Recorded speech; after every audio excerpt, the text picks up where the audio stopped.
하나님 말씀 봅니다. 구약성경 욥기서 7장 1절부터 21절.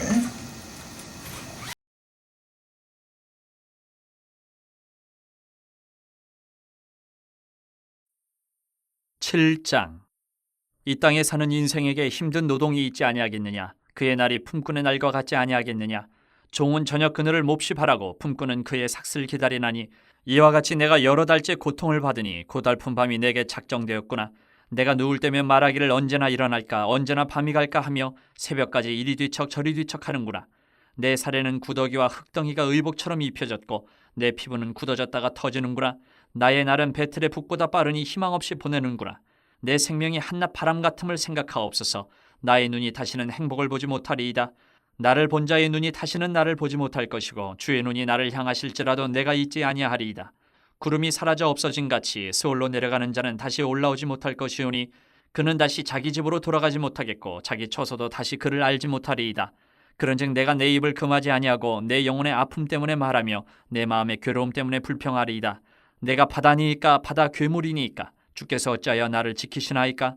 혹시 내가 말하기를 내 잠자리가 나를 위로하고 내 침상이 내 수심을 풀리라 할 때에 주께서 꿈으로 나를 놀라게 하시고 환상으로 나를 두렵게 하시나이다. 이러므로 내 마음이 뼈를 깎는 고통을 겪느니 차라리 숨이 막히는 것과 죽는 것을 택하리이다. 내가 생명을 싫어하고 영원히 살기를 원하지 아니하오니 나를 놓으소서. 내 날은 헛것이니이다. 사람이 무엇이기에 주께서 그를 크게 만드사 그에게 마음을 두시고 아침마다 곤징하시며 순간마다 단련하시나이까? 주께서 내게서 눈을 돌이키지 아니하시며 내가 침을 삼킬 동안도 나를 놓지 아니하시기를 어느 때까지 하시리이까? 사람을 감찰하시는 이여 내가 범죄하였던들 주께 무슨 해가 되오리까? 어찌하여 나를 당신의 관역으로 삼으셔서 내게 무거운 짐이 되게 하셨나이까? 주께서 어찌하여 내 허물을 사하여 주지 아니하시며 내 죄악을 제거하여 버리지 아니하시나이까? 내가 이제 흙에 누우리니 주께서 나를 애써 찾으실지라도 내가 남아있지 아니하리이다.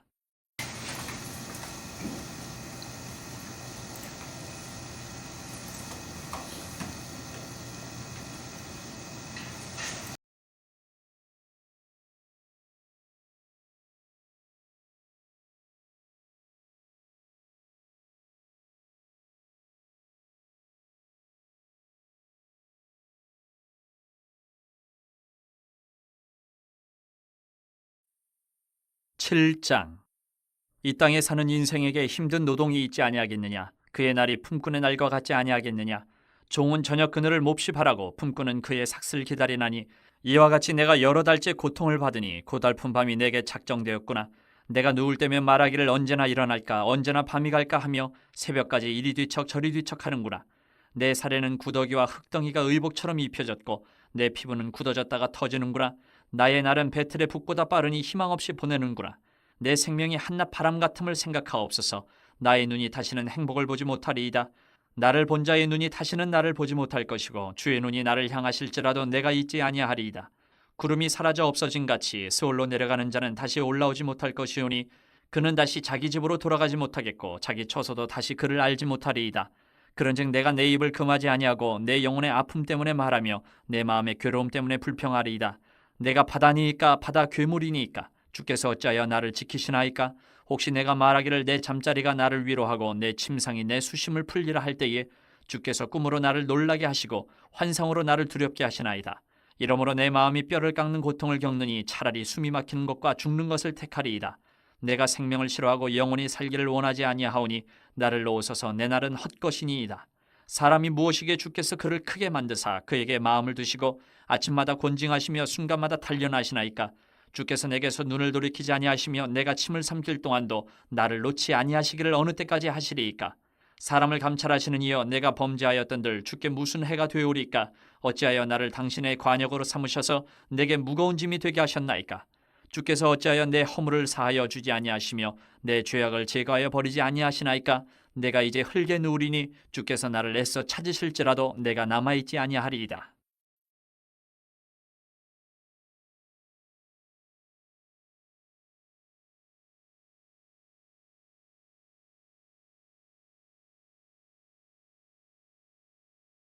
올해에는 하나님의 역사하심이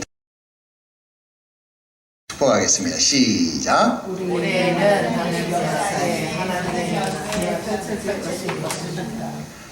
아멘. 할렐루야.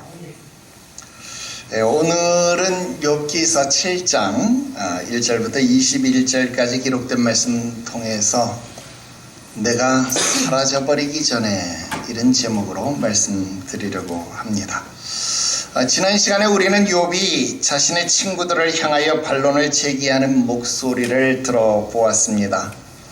죄 없이 망하는 사람이 없다고 규정한 엘리바스를 향하여 사람의 고난에 이유가 있다면 사람이 항변하는데도 이유가 있지 않겠느냐? 욥은 그렇게 재항변을 했습니다. 특히 지금 내가 겪고 있는 이 고난을 만약 저울에 달아볼 수만 있다라고 한다면 아마도 지금 내가 내뱉고 있는 이 항변은 아마도 가벼울 것이다. 오히려 가볍다고 말해야 될 것이다 라고 자신의 불평, 불만이 오히려 적은 것이라고 말하고 있습니다. 말을 못하는 미물도 먹을 풀이 있다라면 울지 않는 법인데 하물며 사람인 내가 지금 울고 있다라면 거기에는 그만한 이유가 있지 않겠느냐.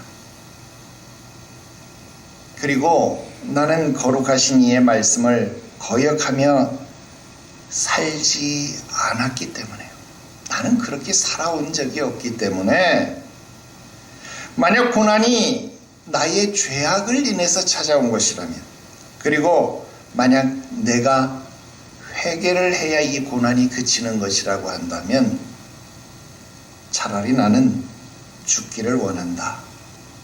그런 결연한 의지를 선포하고 있습니다.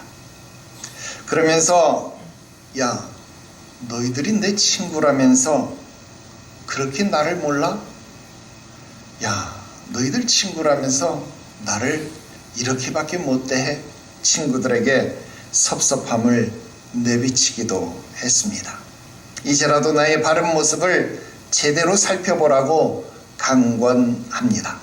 여러분, 여기까지가 지난 시간에 배웠던 6장의 내용입니다. 오늘은 이어서 7장의 내용을 공부하겠는데요.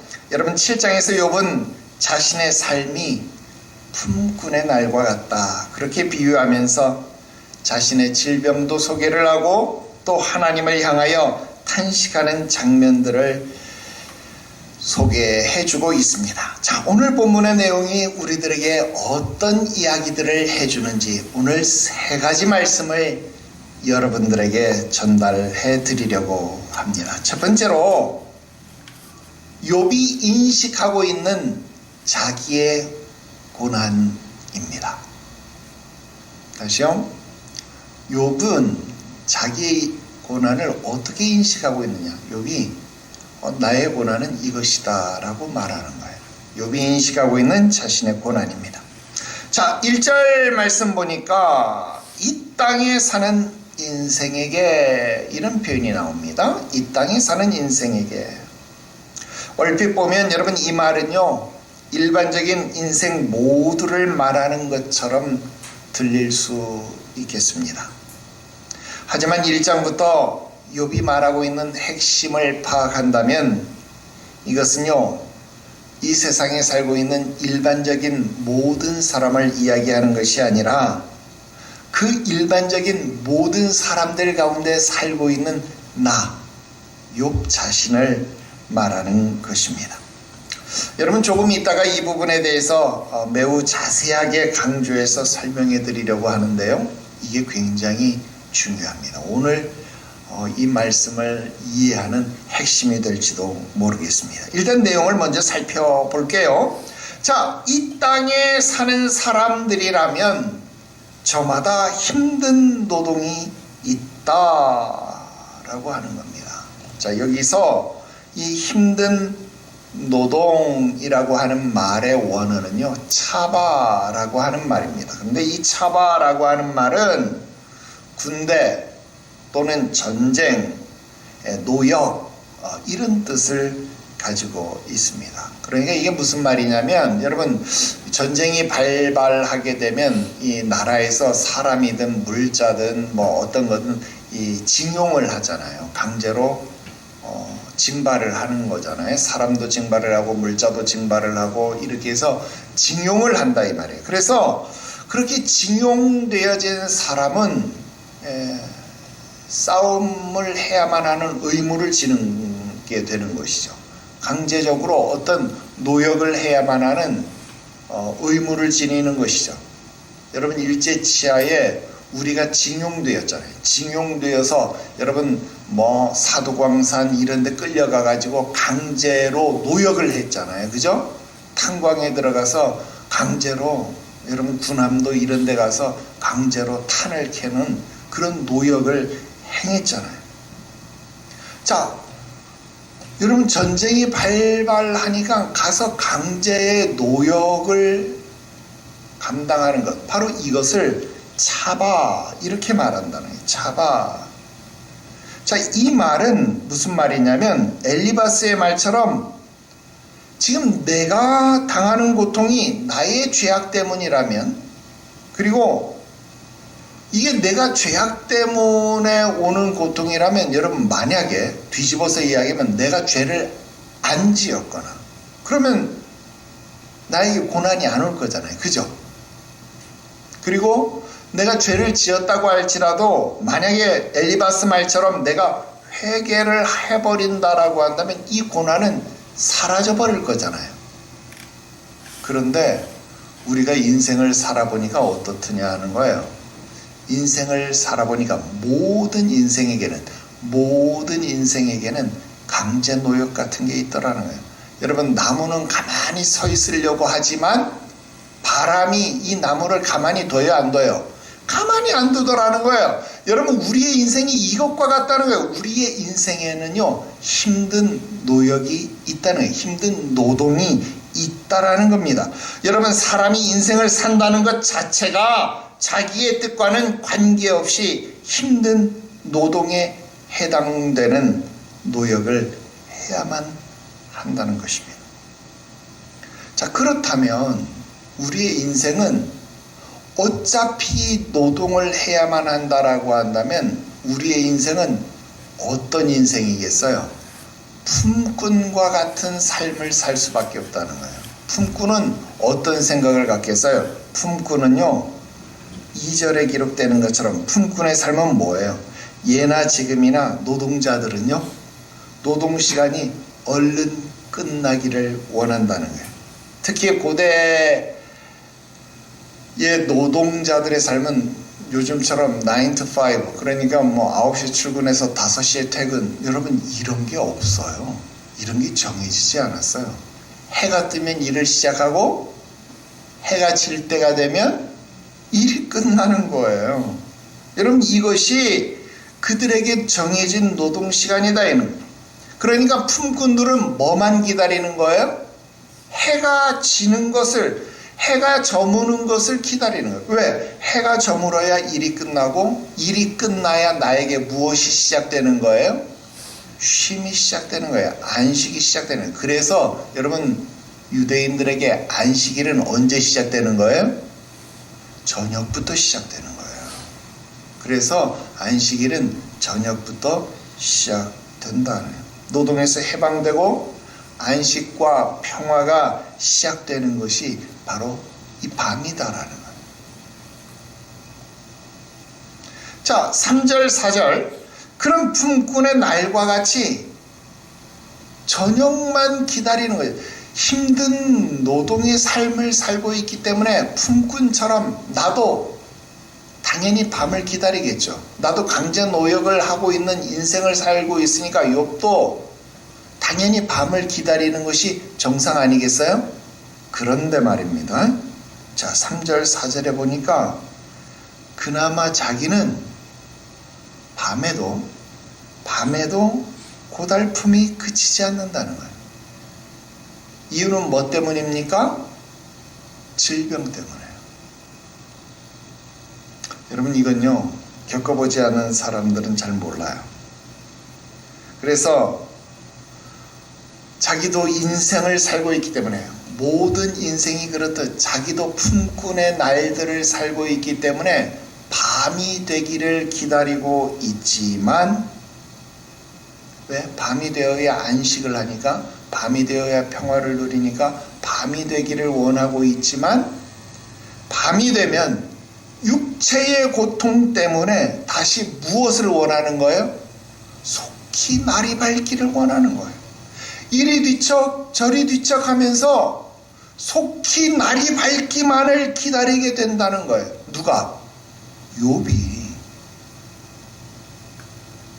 지금 이게 욥이 인식하고 있는 자기의 고난입니다. 5절 6절 보십시오.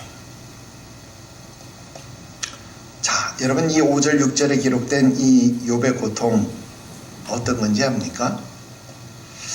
이 욥의 고통을요, 저는 직접 겪어보지는 않았지만 아마 그 100분의 1, 한 1000분의 1쯤을 저는 경험해 본 적이 있습니다. 제가 13살 때 화상을 입었잖아요. 화상을 입어서 이 옆구리가 다 녹아내렸어요. 내가 이 피부 이식 수술만 13차례를 했는데요. 왜 13차례를 했겠어요? 피부 이식 수술 한번 해도 피부가 살아나질 못하는 거예요. 워낙 이 상처도 컸고 또 피부가 상황이 안 좋고 뭐 이러니까요. 피부 이식해도 피부가 적응하지 못하고 죽어버리고, 그러니까 다시 또 피부 이식을 또 하고 해야 되죠. 이 딱지가 앉았다가 떨어지고 피가 나고 뭐 이런 게 계속 반복하는 거죠. 근데 부위가 워낙 넓으면 이게 피부가 이렇게 아물어야 되는데 피부가 아물지를 못하는, 너무 상처가 크니까 가죽이 덮이지 않은 상태잖아요. 그러다 보니까 이게 여름이 되면, 날이 더워가면요, 살이 썩는 냄새, 그 피비린내가요 얼마나 지독한지 몰라요. 그렇게 3년 동안 추나추동 봄, 여름, 가을, 겨울, 봄, 여름, 가을, 겨울, 봄, 여름, 가을, 겨울, 여러분 3년 동안을 병원에 있었어요. 지금도 어머니는 그 피고름 붕대를 빨아내던 시절 이야기를 하면 눈시울을 적십니다. 여러분, 지금 같으면 여러분 붕대를 빨아서 재사용한다, 이러면 이건 있을 수도 없는 일이죠. 근데 40년 전이잖아요. 벌써 나 앞에는 그게, 여러분 40년 전에는요 썼던 붕대를 빨아서 재사용했어요. 안 믿기죠? 우리나라가 그런 나라였어요. 40년 만에 여러분 이런 나라가 됐다는 건 여러분 믿어지지 않죠?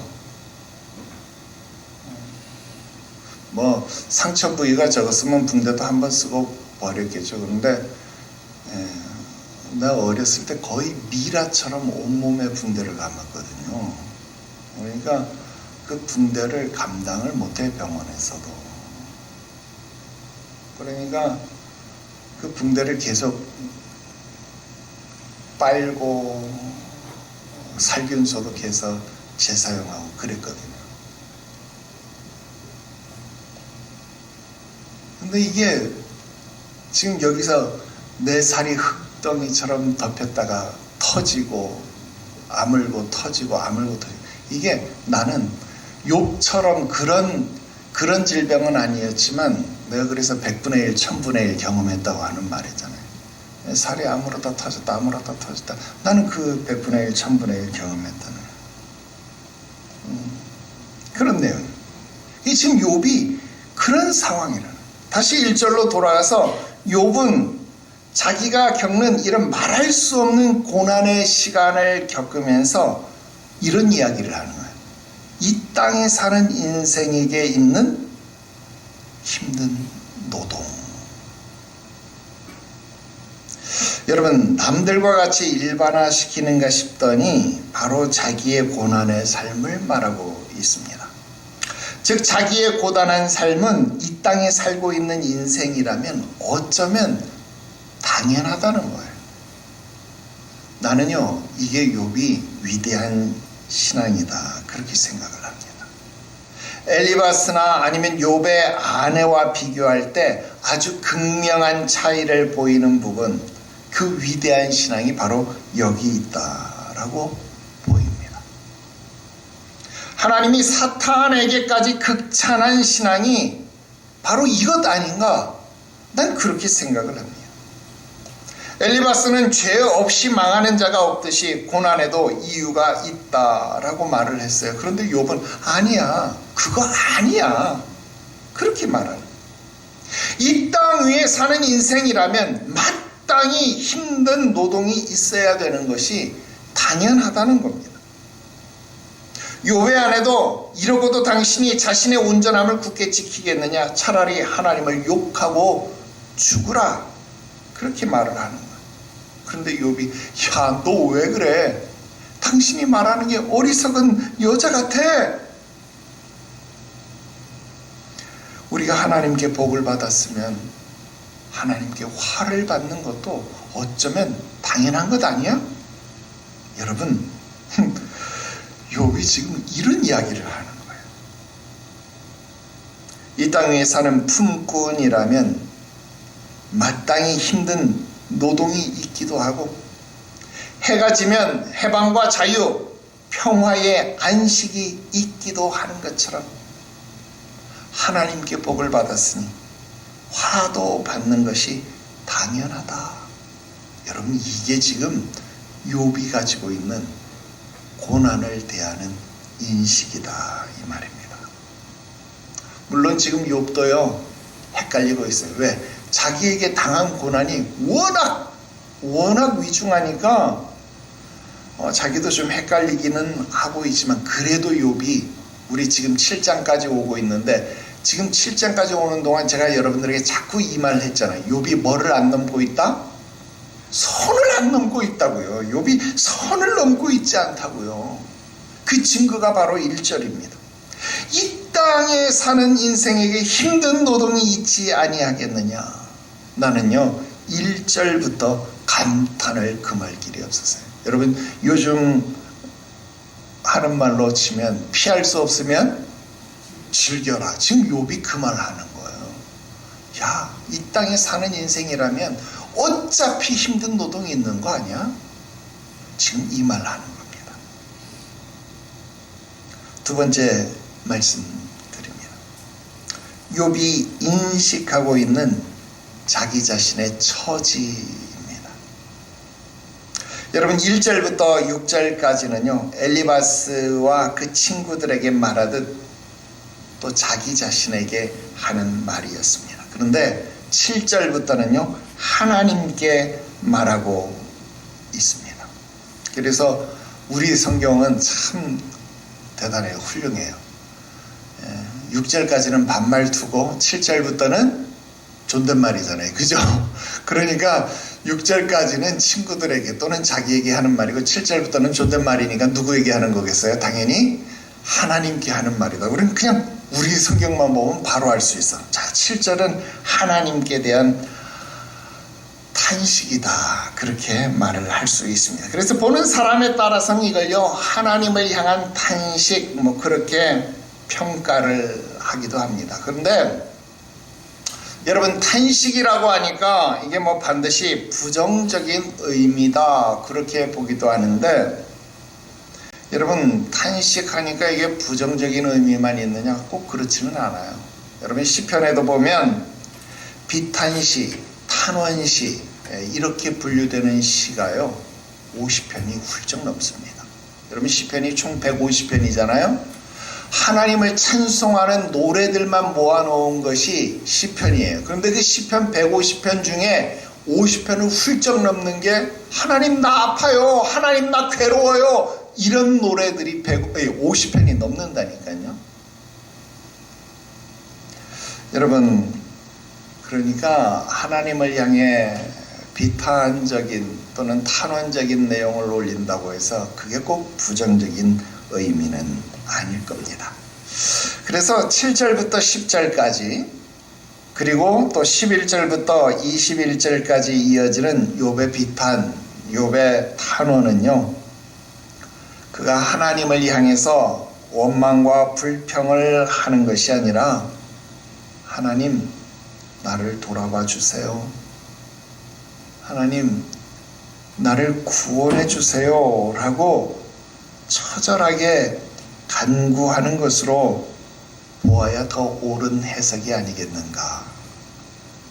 이런 개인적인 관점을 갖습니다. 이런 관점을 가지고 우리 오늘 본문 말씀들을 보겠습니다. 먼저 7절입니다.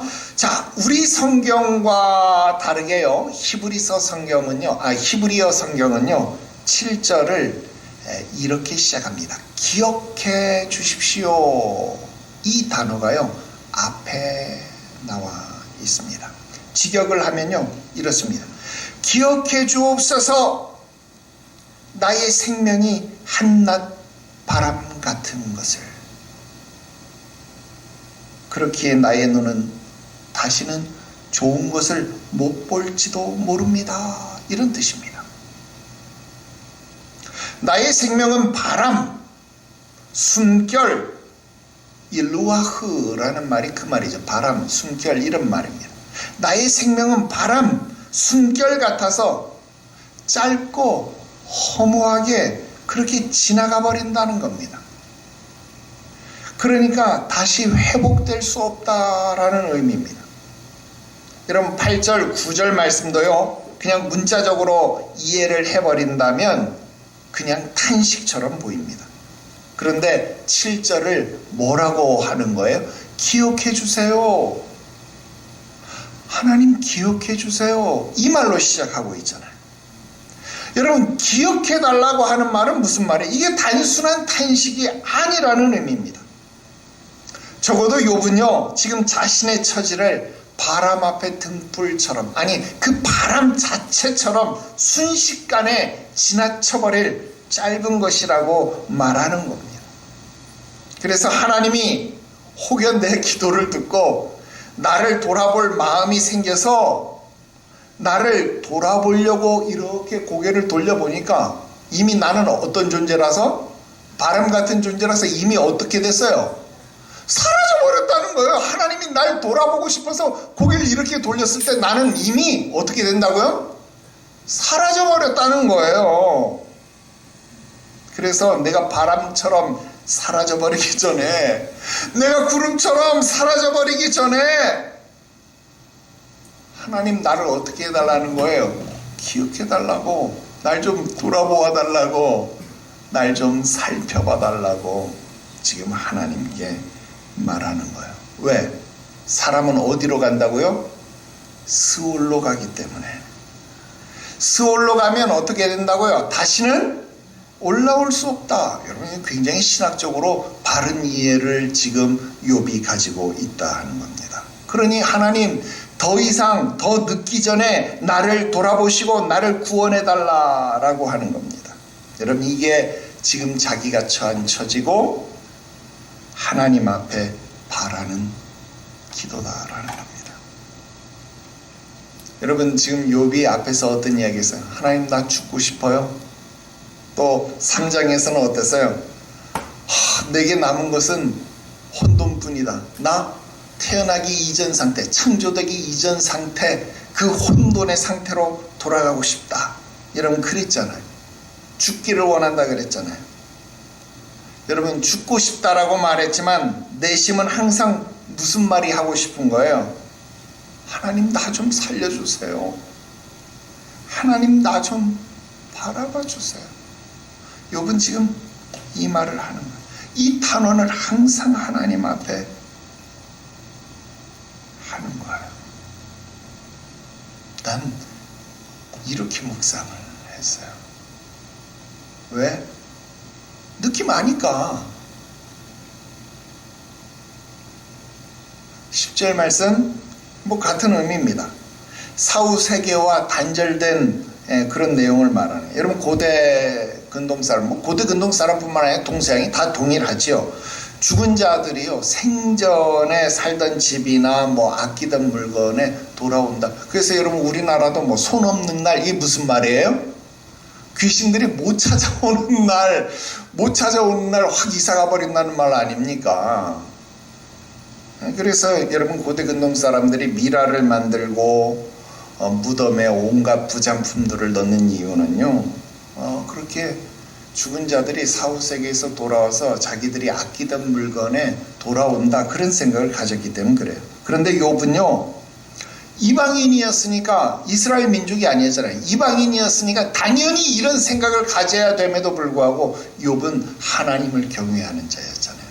그 바른 신앙을 가지고 있었잖아요. 그러니까 스울에 가면 다시는 이곳으로 돌아오지 못한다. 여러분, 이 바른 신앙관을 가져 있잖아요. 그래서 뭐 10절 뭐 이렇게 참고로 생각하고 넘어가면 되겠습니다. 여러분, 이게 욥이 인식하고 있었던 자기의 처지입니다. 마지막 세 번째 말씀 드립니다. 이게 하이라이트입니다. 욥의 투정입니다. 이게 부제를 제가 좀 달았어요. 하나님, 나를 제발 내버려 두십시오 라고 쓰고, 하나님 제발 나에게 관심을 가져주세요 라고 읽는다. 하나님 제발 나를 내버려 두세요 라고 쓰고, 하나님 제발 나에게 관심 좀 가져주세요 라고 읽는다. 여러분, 지금 욥이 이렇게 투정을 부리고 있다, 그 말입니다.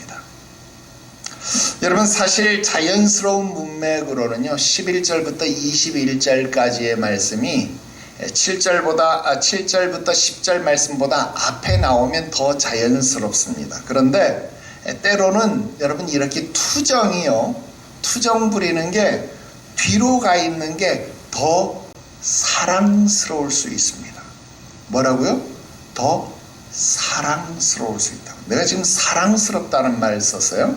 더 사랑스러울 수 있습니다.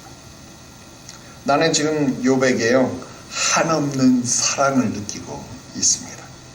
여러분 11절 말씀 보세요. 그런즉 내가 내 입을 금하지 아니하고 내 영혼의 아픔 때문에 말하며 내 마음의 괴로움 때문에 불평하리이다.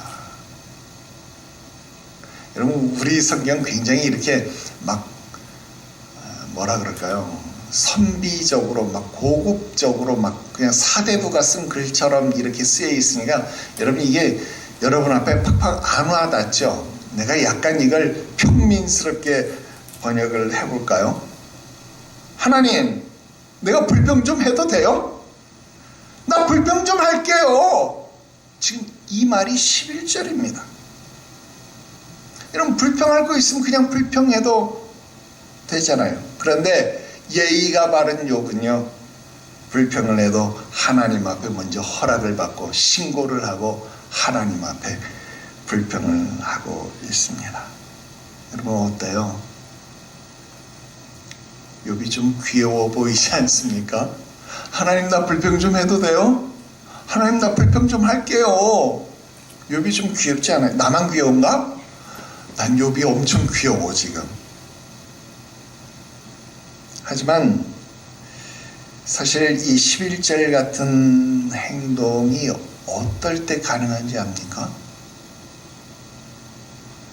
두 사람 사이가, 물론 하나님은 사람이 아니죠. 두 사람 사이가 굉장히 사랑하고 굉장히 신뢰감이 형성되어 있을 때만 이런 행동이 가능해요. 그 말은 하나님과 욥 사이에 뭐가 있다는 거예요? 사랑이 있고 신뢰가 형성되어 있다, 그 말입니다. 그래서 하나님과 욥 사이에 사랑과 인격적 관계가, 신뢰관계가 형성되어 있기 때문에 욥이 이런 불평할 수 있고요. 지금 하나님, 나 불평 좀 해도 돼요? 지금 이런 행동이 나올 수 있습니다. 이미 지난 시간에 욥이 친구들 앞에 말하잖아요. 야, 근데 너희들 나 앞에 좀 너무한 거 아니야? 여러분, 이거 친구 사이니까 할 수 있는 말이잖아요. 그죠? 아무 앞에나 이런 말 합니까? 아니잖아요. 친구니까 이런 말 가능한 거 아닙니까? 여러분, 굉장히 두터운 신뢰관계가 있을 때만 가능한 말이죠. 나는 이 11절 말씀 묵상하면서요, 욥이 좀 귀엽기도 하고 내심 부럽기도 했습니다. 하나님도 사탄에게 뭐라고 말합니까? 야, 너 내 종 욥을 유의해서, 야, 두 눈 부릅뜨고 너 내 종 욥 한번 잘 살펴봤어? 여러분, 하나님이 자랑까지 하실 정도로 욥을 신임하고 있습니다. 욥도 친구들 앞에서 그리고 사탄 앞에서 지금 뭐라고 말하는 겁니까? 하나님, 나 불평 좀 할게요. 하나님, 내가 내 입 닫지 않고 내 입 금하지 않고 나 하나님 앞에 불평 좀 할게요. 적어도 욥이 지금 하나님과 이런 사이라는 겁니다. 12절 더 귀엽습니다. 아주 귀엽습니다. 하나님, 내가 바다입니까? 바다 괴물입니까? 여러분, 안 귀여워요? 나 이거 읽으면서 막 엄청 귀엽던데. 나만 귀엽구나. 여러분, 엄청 유치하지 않습니까? 사랑은 유치하다고요? 지금 욥과 하나님 사이의 사랑을 보는 것 같습니다. 여러분, 이 부분을 신학자들은요, 고대 신화에 나오는 이 바다 괴물 얌, 탄닌이라는 이 신화 속 괴물들, 바다 괴물의 이야기를 가져옵니다. 뭐 그 이야기 할 필요도 없어요.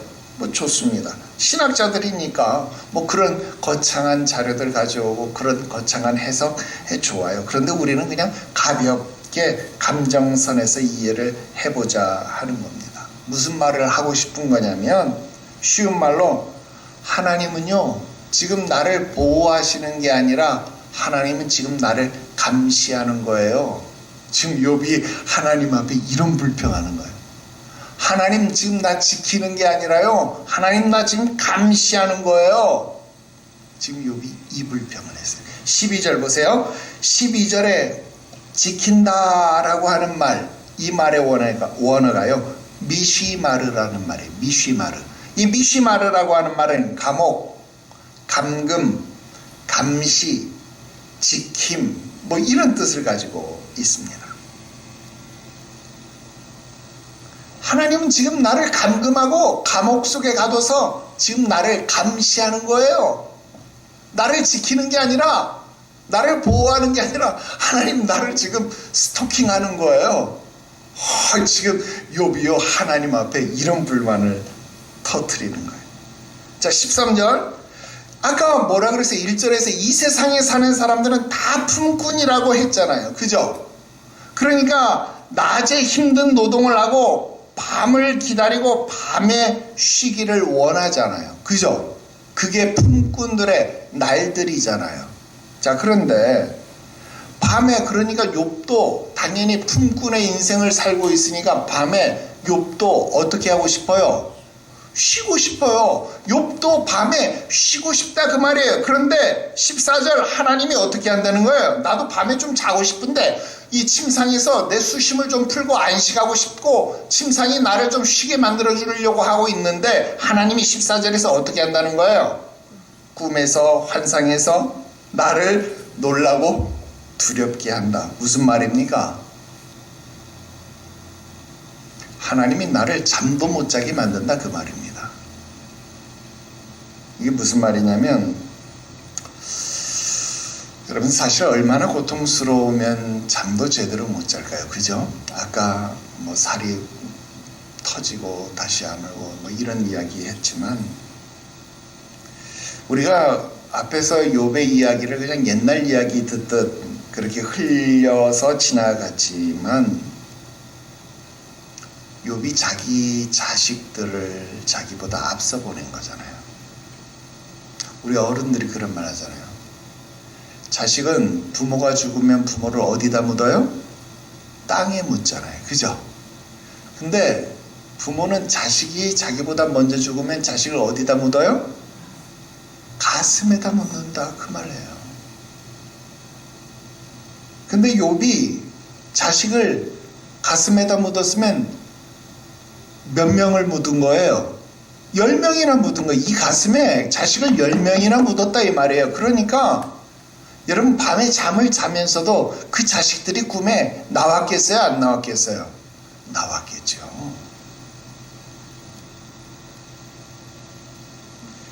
여러분 당연히 괴로울 거죠. 거기다 육신이 극한 질병에 노출되어서 조금만 움직여도 살이 터져서 피고름이 흐른다라고 생각하면 여러분 잠자면서 꾸는 꿈은 차라리 고문이라고 이야기를 해야 되지 않을까요? 여러분 이 상황이 무엇입니까 그러면? 품꾼도 밤에는 좀 쉬고 안식을 누리는데 정작 나는 품꾼의 삶을, 품꾼의 나를 살아야 되는데도 밤에도 쉬지 못한다.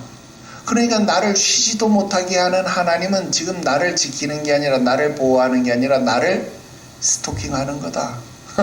하나님 지금 나를 감시하는 거예요. 하나님 나를 못 살게 구는 거예요. 하나님 앞에 그렇게 불평하는 겁니다. 15절. 그러니까 나는 지금 어떻게 하고 싶어요? 차라리 숨 막혀서 죽어버리고 싶어요. 차라리 숨 막혀서 죽어버리고 싶다 그 말입니다. 16절. 살고 싶지 않다는 거예요. 또 욥이 귀여움을 발사하고 있습니다. 뭐라고요? 하나님 나를 놓으소서. 하나님 나를 놓으소서. 하나님 이제 제발 나를 놔주세요. 여러분 우리가 인생을 살면서 가장 어려운 말이 바로 반어법입니다. 아주 오래전에 제가 교회를 개척해가지고요 생활이 정말 힘들고 어려울 때가 있었어요. 얼마나 힘들었으면 버스비가 없었을까. 신학교 강의를 가는데 버스비가 없어서 자전거를 타고 신학교 강의를 가고 했었습니다. 오전 강의를 마치고 신학생들이 가져온 점심을 막 꺼내가지고 자기들끼리 막 비빔밥을 만들어서 막 먹기 시작하는. 내가 일부러 이 책 저 책 막 주섬주섬 이렇게 늦게 챙기고 있으니까요. 반장이 와가지고 교수님 같이 드세요 이래. 아유 어서들 많이 잡수시라고. 이렇게 또 책을 이렇게 챙겨. 아 교수님 같이 드시지. 아예 아니라 빨리들 먹으라고. 그러면서 칠판을 막 닦아. 내가 노트에 놓은 거 막. 한 번만 더 먹으라고 그러면 내가 가서 그럼 한 입 먹을까? 하고 내가 한 번만 더 얘기를 하면 내가 점심값도 아끼고 얼마나 좋아. 한 번만 더 얘기해주면 딱 먹을 건데 얘기를 안 해. 두 번 얘기하고 얼마나 야속했는지. 아이고 나는 3번까지 말해야 못 내기는 척하고 가서 그걸 먹는 성격이고 근데 그 반장은요 딱 2번까지만 말하는 성격이래. 나는 그 반장이 누구라고 말 못해. 여러분들이 아는 사람이에요. 하여튼 그 반어법이 그렇게 어렵습니다. 하나님 제발 날 좀 놔주세요. 지금 욥이 놔달라고 말하는. 근데 놔달라는 말이 절대로 아닙니다. 17절 18절 여러분 우리가 아까 불렀던 시편 8편의 말씀. 여호와 우리 주여 주의 이름이 어찌 그리 아름다운지요 사람이 무엇이간데 주께서 저를 공부하시며. 여러분 굉장히 유사하죠. 그런데 시편 8편에 있었던 말씀은요 하나님의 은총 섭리에 대한 기쁨과 감사의 표현입니다. 그런데요 지금 여기 나오는 이 욥의 고백은요 비천한 인간의 삶마저도 그냥 내버려 두지 않고 지속적으로 감찰하시는 하나님에 대한 원망, 불평 뭐 이런 거라고 이야기할 수 있습니다. 인간의 양면성을 보는 것 같아요. 여러분 똑같은 이 찬양 어구인데요 기쁠 때는 감사와 찬양이 되지만 괴롭고 힘들 때는 원망과 불평이 됩니다.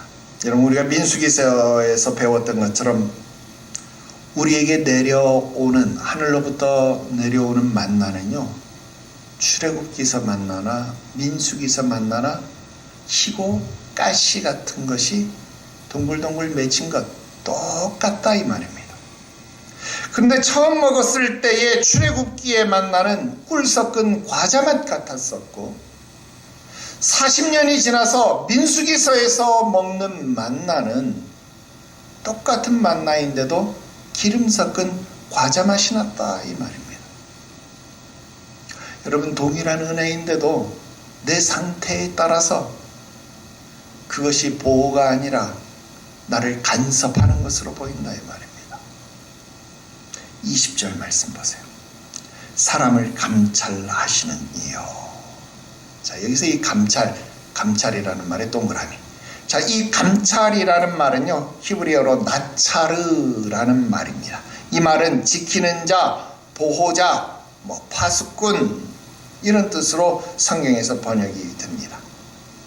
공통점은 무슨 말이냐면 어떤 대상을 주권적으로 보호한다, 그런 의미를 가지고 있는 겁니다. 즉 지금 욥은요, 하나님의 지키심을 간섭이라고, 이제 좀 놔주라고 이야기를 하면서도 뭘 인정하냐면 그의 주권을 인정하는 거예요. 여러분, 욥이요 항상 아슬아슬하면서도 선을 넘지 않아요. 계속 이야기하지만, 아니 더 정확하게 말하면 애당초 욥은요 선을 넘을 생각이 없습니다. 나는 이 점이 욥의 위대함이다, 그렇게 생각이 들어요. 여러분, 12절 보세요. 아까 12절에서 욥이 투정을 부릴 때 하나님은 왜 나를 지키십니까? 내가 바다입니까? 바다 괴물입니까? 왜 나를 지키세요? 왜 나를 감시하세요? 라고 이야기할 때 무슨 단어를 썼어요? 미시마르, 똑같이 지키다라는 말을 하는데 그때는 미시마르, 감시하다에 지키다라는 단어를 썼어요. 그런데 정작 20절에서 지키다라는 말을 할 때는 무슨 말로 살짝 단어를 바꿨어요? 나차르라는 단어로 지키다라는 말을 이렇게 바꿔서 하나님 앞에 말합니다. 여러분, 하나님 앞에 농담을 해도 투정을 해도 원망을 해도 욥은요 선을 넘지 않고 있습니다. 고린도전서 4장 6절에 형제들아, 내가 너희를 위하여 이 일에 나와 아볼로를 들어서 본을 보였으니 이는 너희로 하여금 기록된 말씀 밖으로 넘어가지 말라 한 것을 우리에게 배워 서로 대적하여 교만한 마음을 가지지 말게 하리 함이라 그랬어요. 여러분, 항상 하나님 앞에 선을 지키는 것이 중요합니다. 기록한 말씀 밖으로 넘어가지 말아야 합니다. 21절 마지막이에요. 이제 흙에 누우리니, 무슨 말이에요? 흙에 눕는다. 나는 흙에서 지음 받았는데 흙에 눕는다, 이 말은 무슨 말일까요? 죽는다는 말이겠죠. 죽으리니 그 말입니다.